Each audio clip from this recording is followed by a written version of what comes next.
Alright mga kaputol, so meron tayong in-order na second hand sa eBay na Ottobock Taleo. Tara, samahan nyo ako, i-unbox natin mga kaputol.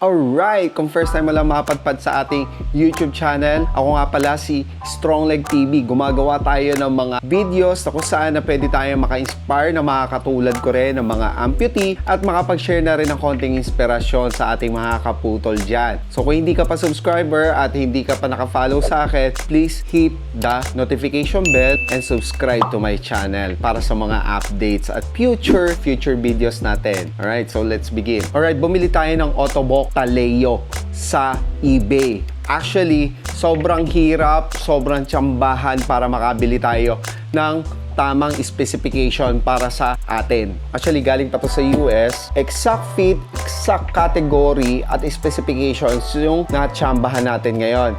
Actually, ang tagal ko na rin nag-iintay na makakita ng Ottobock Taleo na prosthetic foot at dumating na siya dito after 1 month na ship na rin nila to sa atin. At eto na, tara yung box natin mga kaputol.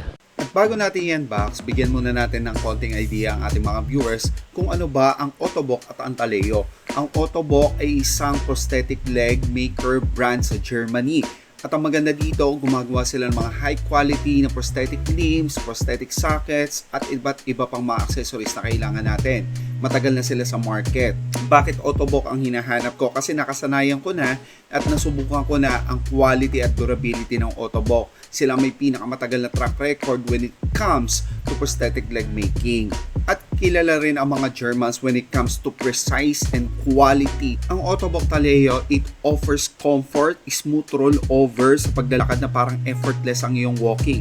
Ang maganda dito, magagamit mo siya for underwater activities, pagsiswimming sa beach nang hindi mo na kailangan tanggalin o hindi mo na kailangan mag-worry kung masisira yung prosthetic foot mo. Ito ay gawa sa high quality titanium at mixed with carbon fiber, kaya lightweight siya at masasabi mo na maganda ang flex nito at kilala rin to isa sa mga pinakamatibay na gawa ng Ottobock Taleo.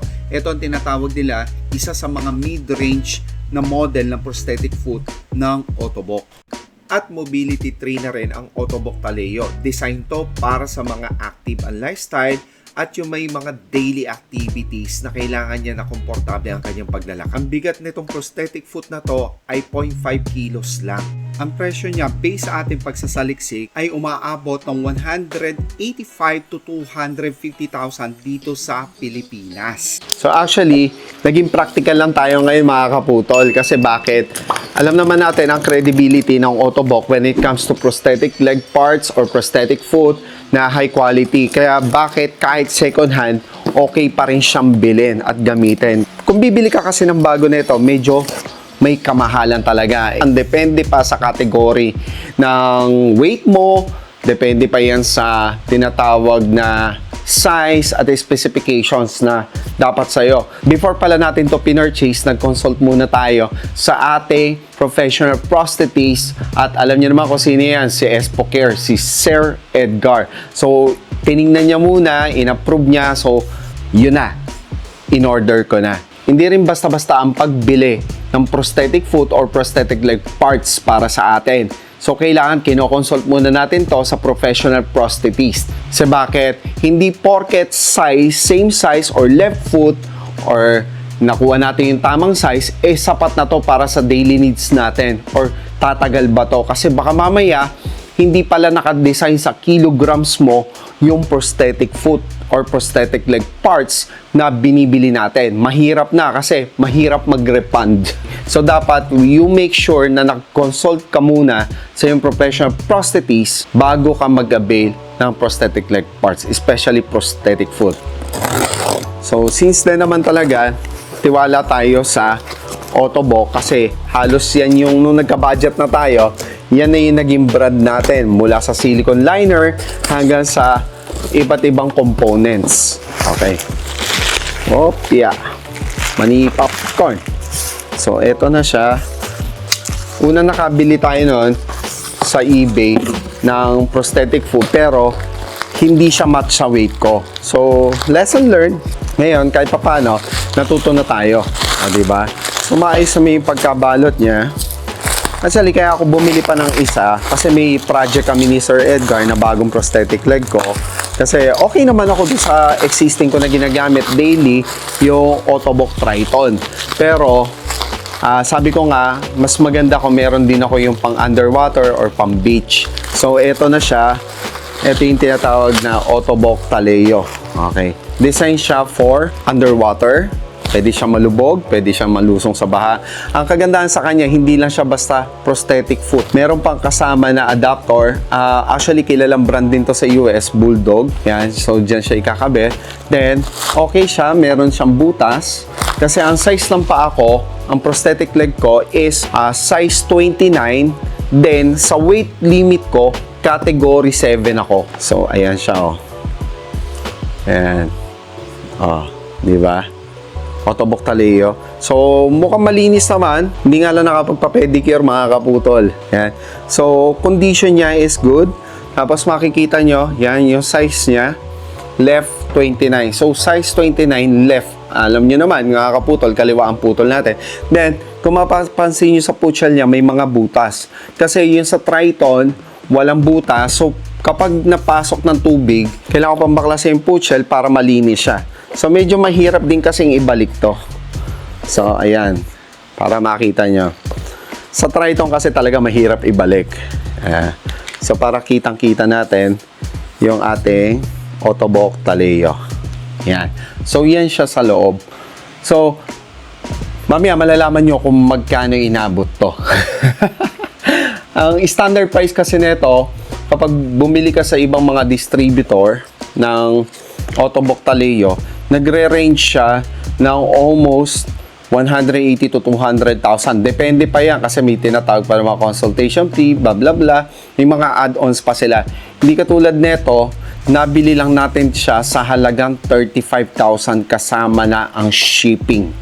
O diba, 35,000 meron ka ng Ottobock Taleo. Di ko na i-gatekeep sa inyo, mga kaputol. Dito lang sa eBay pwede ka na makahanap ng mga murang options para sa mga prosthetic parts nyo. Ang maganda dito, pwede ka makakuha ng magandang presyo na second hand, or else meron din mga brand new dito na below SRP, pero tsambahan lang talaga dito para makakuha ka ng exact para sa iyo. Pero kung if money is not an issue, I suggest bumili ka na lang ng brand new kung wala kang makita. Pero kung katulad ko rin ikaw na nagbabudget din, madalas, perfect na magtiyaga ka na lang na maghanap sa eBay. Bakit nagustuhan ko ang Ottobock Taleo? Although hindi ko pa siya na-experience, based pa lang sa mga reviews niya, is meron siyang smooth rollover. For example, ito naman, napapalitan to, yung stiffness. Okay? Kung gusto mo na mas matigas o kung gusto mo na mas malambot, pwede. Napakaswabe pa rin. Tapos pwede na rin magchinelas. Meron siyang karang. May ipit mo yung chinelas kung gusto mo magchinelas. Ayan. Etong Ottobock Taleo na to is made in USA. Kung makikita mo, naka-indicate din siya. So, made in USA siya. Tapos, meron siyang category level. So, yung mga category level na to, para may idea kayo, ito yung tinatawag na weight limit o yung tinatawag na mobility. Okay? So, kung medyo active ka, dapat talaga yung mga ganito na mga prosthetic foot ang ginagamit natin. Meron siyang mga weight limit. For example, ako, bakit ako pumasok sa category 7 ng prosthetic foot? It means, etong category 7 na to, ang katumbas nito is up to 120 kg na weight. Paano naman kung ang nabili ko is pang 100 kilo lang o yung mga tinatawag na category 4 or category 5. Ang mangyayari niya, mabilis masisira. Although hindi sirain ang Ottobock, pero mabilis masisira. Tapos mararamdaman mo siya sa paglakad mo, parang hindi okay. Hindi ka komportabling ilakad siya kasi hindi nag-match yung weight mo doon sa category. Kasi hindi basta-basta prosthetic foot ang pinag-uusapan natin dito. Okay na yan. Basta size 29, tapos left foot, hindi pwedeng ganun lang ang magiging batayan natin sa pagbili ng prosthetic foot. Kaya nga, ini-evaluate muna tayo kapag bago tayo sukatan, bago tayo magpagawa, at sila na rin ang nagre-recommend ang mga professional prosthetists kung ano yung design para sa atin. Diba? So, bakit ganito na yung mga binibili natin paa? It's because active ang lifestyle natin. Kung makikita nyo naman, lagi tayo nagta-travel, gumagala, nagbabike, nagmumotor, at kung saan-saan tayo nakakarating. So, napaka-importante na alam mo rin sa sarili mo kung ano yung category level mo at ano yung dapat na specs ng paa ang para sa'yo. Hindi basta may prosthetic foot, okay na yon. No.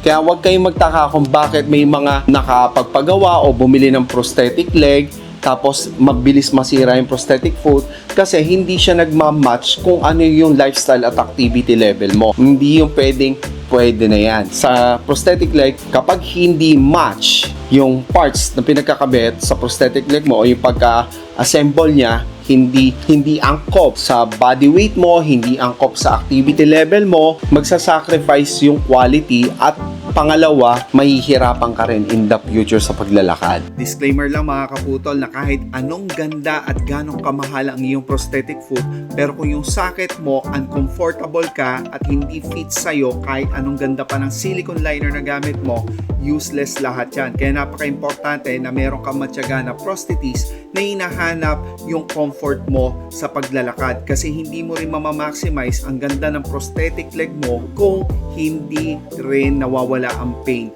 sa iyong stump. Hindi ko naman to magagamit kung hindi tayo pupunta kay Espo Care. So, schedule na tayo kay Sir Edgar para maikabit na ang bago natin prosthetic foot na Ottobock Taleo. Hindi pang bansang kaputol, laging good vibes ang natid sa inyo. Para sa biyahe na